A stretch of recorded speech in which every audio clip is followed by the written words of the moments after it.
Driver हूँ। इतना है कि सरकार से समान काम और समान वेतन हो।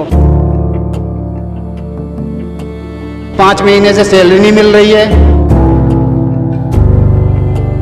आपके सामने मैं पब्लिक की समस्याएं रखूंगा। अगर आप सॉल्व करना चाहें, आप भगवान आपको मौका दे, तो आप इन बातों को ध्यान में रखिए प्लीज।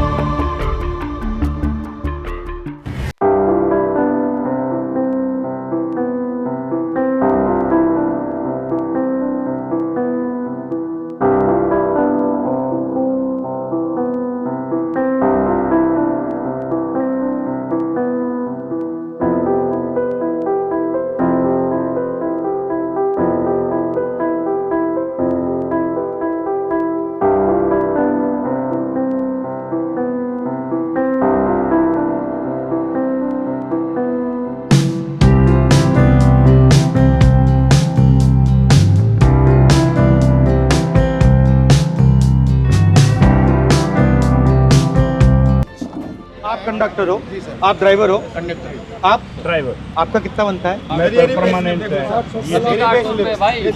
सर 800 रुपये एक दिन का बनता है, उसी में SIPF दोनों कटता है और जो रेस्ट बनता है उसको ही पैसे कटते हैं। आप ड्राइवर हो, 21,000 टोटल किलोमीटर के हिसाब से इनका। अच्छा, और कितने घंटे होता है काम? 8 घंटे होते हैं, बट अगर 1-2 घंटे ऊपर चलेगा और उसका आप पैसा नहीं permanent मिलेगा। हो नहीं सर, कच्चे हैं, सब कच्चे हैं। सब कच्चे। तो आपको कितना पैसा मिलता है, कॉन्ट्रैक्टर को कितना मिलता है? सर जानते हो आप? नहीं जानते? कोई कॉन्ट्रैक्टर नहीं हमारे बीच में। हाँ। हम और DTC हैं सीधा डायरेक्ट DTC? हाँ जी, बट हमारा 800 रुपये, 816, 13 रुपये एक दिन का, 16 रुपये, उसी में SIPF भी कटेगा।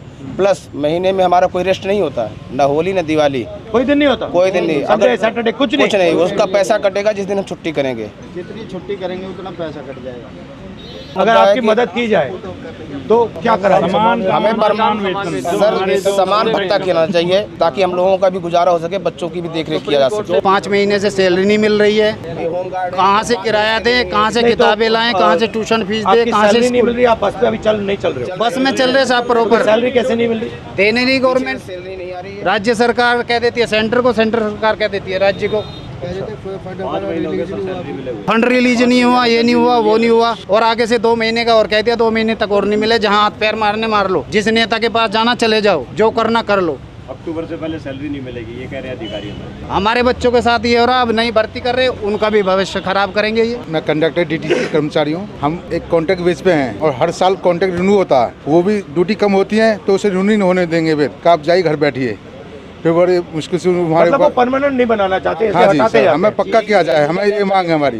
या नहीं तो समान वेतन समान काम होना चाहिए हमारा। हम आपसे मांग यही कर रहे हैं बस सरकार से। जब तक शीला दीक्षित हमारी बहन जी थी, जब तक उन्होंने पक्का किया, उनके बाद हमारे कोई अभी तक सुनवाई नहीं, उन्होंने पक्का किया। लेकिन हमारा सवाल ये है सर कि नागरिकता हमारी पक्की तो नौकरी कच्ची क्यों? क्योंकि आज निजीकरण हो रहा है, सबसे ज्यादा निजीकरण कर रहे हैं लोग, और इस निजीकरण से हमारे बच्चों का क्या भविष्य रहेगा? आज पूरे DTC कर्मचारी हमारे बम की तरह भरे हुए हैं। हम उम्मीद उनसे रखते जो हमारी आवाज मुखर करे। सर पिछले 6 महीने से सैलरी नहीं है, और उस सैलरी का नतीजा ये है कि हमारे 24 जवान जो होम गार्ड के हैं वो कोई हार्ट अटैक से, कोई डिप्रेशन से वो दुनिया छोड़ चुके हैं।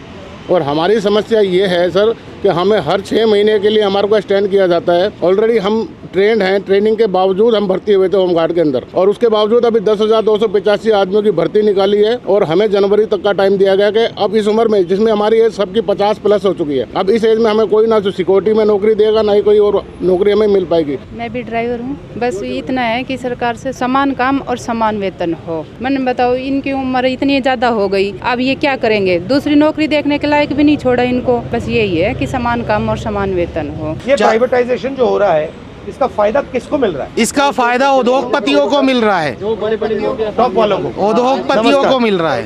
आप एक्सपीरियंस हैं, कब से चला रहे हैं आप? मैं जब चला नहीं रहा, मैं अंदर हूँ वर्कशॉप के अंदर, और मैं वर्कशॉप में? हाँ, जब से और संभाला है, गाय और बिछड़े के समय से मैं कांग्रेस का हो रहा हूँ, और मुझे बहुत खुशी है मेरे लिए, मुझे आपसे मिलने का सौभाग्य मिला। और आपके सामने मैं पब्लिक की समस्याएं रखूंगा। अगर आप सॉल्व करना चाहें, आप भगवान आपको मौका दे, तो आप इन बातों को ध्यान में रखिए प्लीज। क्योंकि इसलिए आया हूं यहाँ। ये आम आदमी है, ये आपकी ही जनता है, और अब आपसे प्यार करने वाले हैं कांग्रेस के नाम से। बताइए। ठीक है सर। रही बात रोजगार की, आज मोदी जी ने इतना बुरा हाल कर दिया देश का, हमें एक तरह से गुलामी महसूस होती है। पढ़े लिखे का अंतर खत्म कर दिया इन्होंने। पर अनपढ़ मजदूर 18 से 20 हज़ार लेता है, पढ़ा लिखा 25,000 लेता है। हम एक आम आदमी हैं जो पूरी ज़िंदगी नौकरी करने के बाद अपने बच्चों को एक अच्छी शिक्षा दिलवाते हैं कि बच्चा कहीं सेटल हो जाएगा, लेकिन अंत में उसको भी 30,000 35,000 ही मिल पाते हैं। ये हमारे आम लोगों की समस्याएं हैं सर। सर बोलना तो हर कोई चाहता है, आजकल जो बोलता है सीधा उसका काम, गवर्नमेंट का काम है जेल में। डर फैला हुआ है। पब्लिक के दिलों में डर फैला हुआ है। आप लोग पैसा बचा पाते हो या बिल्कुल बिल्कुल नहीं सर, बिल्कुल नहीं। और अगर आप कहीं बस पे जाओ तो आपको पैसा देना पड़ता है या आपके पास पास होता है? आपके पास पास ऐसा कुछ नहीं है जो आप बस में फ्री जाओ। तो धन्यवाद आपका। नमस्कार ब्रदर, कैसे हो? तो अपने बारे में बताओ, बच्चे कैसे हैं, क्या हो रहा है, फैमिली कैसी है, काम कैसा होता है? मेरी ड्यूटी 12:50 से स्टार्ट होती है। मैं यमुना पार से आता हूँ, पर हालांकि डिपो तो बहुत दूर पड़ता है। कैसे आते हो? मैं बस से ही ट्रेवल करता हूँ सर। जो हमारा कांटेक्ट है ना सर, उसमें दिक्कत, कांटेक्ट लेबर है एक तरीके से। अच्छा, हाँ जी, कॉन्ट्रैक्ट लेबर हो, कभी भी निकाल दिया जाता है? हाँ जी, 1 ईयर का कॉन्ट्रैक्ट होता है हमारा। हाँ जी, हर साल रिन्यू होता है सर। और आपका कॉन्ट्रैक्ट डीटीसी के साथ होता है या किसी बिचौले के साथ? नहीं, डीटीसी से डायरेक्ट। बट ये हम तो एक अपना फ्यूचर सिक्योर करने के लिए परमानेंट जॉब चाहते हैं। ये आपका सरूरी नगर मार्केट होते हुए क्या करते हैं? और ये सफदरजंग हॉस्पिटल होते हुए जाए। अच्छा लगा आपका सब प्रोग्राम अभी क्या है? बस कंडक्टर से, बस ड्राइवर से बात कर रहा था। मैं देख रहा था इनकी मतलब मुश्किल क्या है, प्रॉब्लम क्या है, थोड़ा समझना चाह रहा था। क्योंकि मैं पहले जो ट्रेन ड्राइवर्स थे उनसे मिला था, तो फिर बस ड्राइवर ने मुझे कहा कि बस ड्राइवर से भी आपको मिलना चाहिए, उनकी भी समस्या है। तो यहाँ पे इनकी पेमेंट की समस्या है, होम गार्ड की समस्या है, तो ये मैं थोड़ा समझने की कोशिश कर तो ये मास रीच तक पहुंचे। बस वही कि लोगों को पता लगे कि आप बस में बैठ रहे हो, मगर ड्राइवर को क्या करना पड़ता है, कितना पैसा मिलता है, कितनी मुश्किलें हैं, कंडक्टर को क्या भुगतना पड़ता है, फिर सिटीजन जो आ रहे हैं उनको क्या क्या ये आइडिया। थैंक यू ब्रदर, धन्यवाद भैया, अच्छा लगा आपसे। ओके।